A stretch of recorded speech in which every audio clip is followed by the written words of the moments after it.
Guys, so I'm here and we're going to talk about specifically a foil, placing a foil in properly. There's a few rules that we have to follow when we're putting a foil in, whether that foil be a woven foil or a sliced foil. We want to make sure that we're putting in only a specific amount of hair. So here I am starting in the crown area, right in that mohawk section that Miss Berrigan was speaking about earlier, and we're just going to talk about putting a foil in today. Normally, if you were starting a full head foil, you would start in the back. So you do start in these three sections. You could work placing one in at a time, working your way up, or you could do one section, one section, one section, and then you'd move over to the sides and then the center, and we'll talk about that more later. But for now, we're just talking about what we use to measure our foil. So inside of a foil, you can only put the amount of hair as your tail on your metal tail comb or your foiling comb. You cannot put any more hair than that. You'll learn more techniques later on in advanced techniques like foliages, TZ lights, things like that, where you might put more hair in a foil than that. But when you're installing just a classic proper foil, you cannot put any more than this tail comb, and this is what we use to measure. So I'm gonna go ahead and start my section. I'm gonna go ahead and take down a section of hair. It's gonna be a little bit more than my tail comb, okay? Now, one thing that might help you as you're foiling, especially for people who are maybe a little bit more perfectionist and all these little baby hairs get on your nerves, you can take metal clips like this and clip those little hairs out of the way to get a nice clean section. Or you can also use like your alligator clips to get those out of the way as well. Because sometimes our butterfly clips won't get all those little hairs out of the way, and it just makes for a neater foil, okay? And this is just things that you learn as you go. So I'm gonna kind of tilt her head back. Now, I have more hair here. The width of my hair here, the density of the hair is wider than my tail. How do I measure that? I take my tail, pull my hair to the side, and I measure. And if my hair is outside the same width of my tail, I have way too much hair to go in the foil. This is too much hair to go in the foil at once. So I'm gonna literally split that in half. And this is gonna be about 1/8 of an inch of hair that is going to go in my foil. It is super important that you learn this rule and you follow it. See how my tail comb in the section is about the same size? I could even skim off of that a little bit more if I wanted to, and make it even thinner, okay? The thinner the section, the more control that you're going to have over the hair, the more even the product is going to lift and process inside of that foil.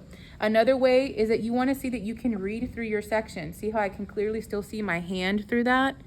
It is so important that this hair does not exceed more than 1/8 of an inch. Again, using our tail to measure that section. So now I'm going to go ahead and come in here and I'm going to place my foil.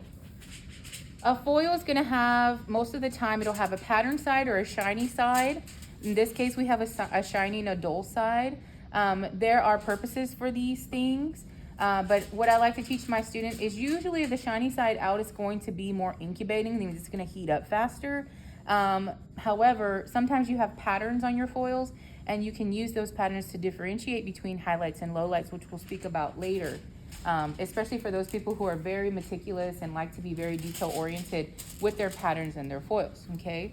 So I'm gonna go ahead and fold that foil about 1 inch to 1/2 inch over my comb, and I'm gonna do that one more time so you can see what I did. I took my comb and I took my foil and I folded the foil away from me, right? So now I have about 1/2 inch to 1 inch of foil on the other side. This is what we call our insurance, okay? And I'm gonna show you how we use that and why in a second. So again, I have my 1/8 of an inch hair, right? My subsection of hair. I'm going to slide my foil in underneath all the way to the scalp, as tight as I can make it. Now, if I let this go with my other hand, the tautness of this hair, or the tightness of this hair is gonna hold on to my foil for me. Y'all see that? Okay, so I can let go with this hand if I need to, and I can go ahead and I can pick up my product. Now, when you're using product, You want to make sure that you're using the brush of your product. You don't want to have a whole bunch of product on the other part of your brush, just because, you know, you want it to be a little bit neater to the best of your ability. So you want to just be, you know, kind of poking in to the product, just the end of your bristles, okay? Just to be neat, okay? And that's what we do. And if this, you know, starts to get too messy, you can stop midway, wipe it off, and then keep going, because you want to have a nice, clean work environment. So I'm going to start by applying this product just like this, because remember, this would be lightener. I'm going to apply it a little bit away from the scalp. I would say at least 2 inches away, maybe even 3 from the scalp. I'm going to go ahead and I'm going to, and I can pull this comb out now, place my hand underneath, and I want to make it as flat as I can, and I'm going to evenly distribute this product down, okay? Now I'm going to place my comb in the same hand as my brush. If I need to get a little bit more product, I absolutely can. And I'm going to continue that down my foil. Well, my hair is longer than my foil, so what I'm going to do is I'm going to J that hair up, or loop it up, however you want to say it, okay? And what I have left on my brush, I'm going to take it to the new growth area. I never want to take this product and put it on the scalp, okay? As you learn what lightener does in color, you're going to understand that lightener will expand, it'll swell up, and it'll actually create what we call bleed lines, where you'll see ugly lines across the scalp. It is just really nasty looking, and so you want to be careful to avoid that.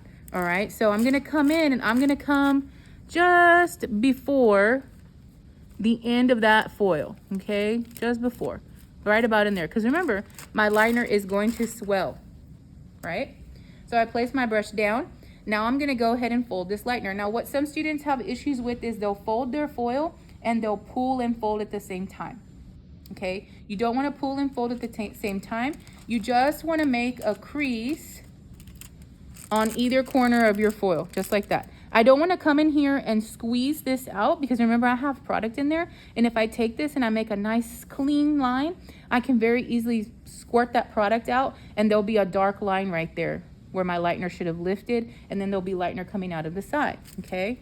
So I'm going to fold it one more time, again pinching my ends just like this, okay?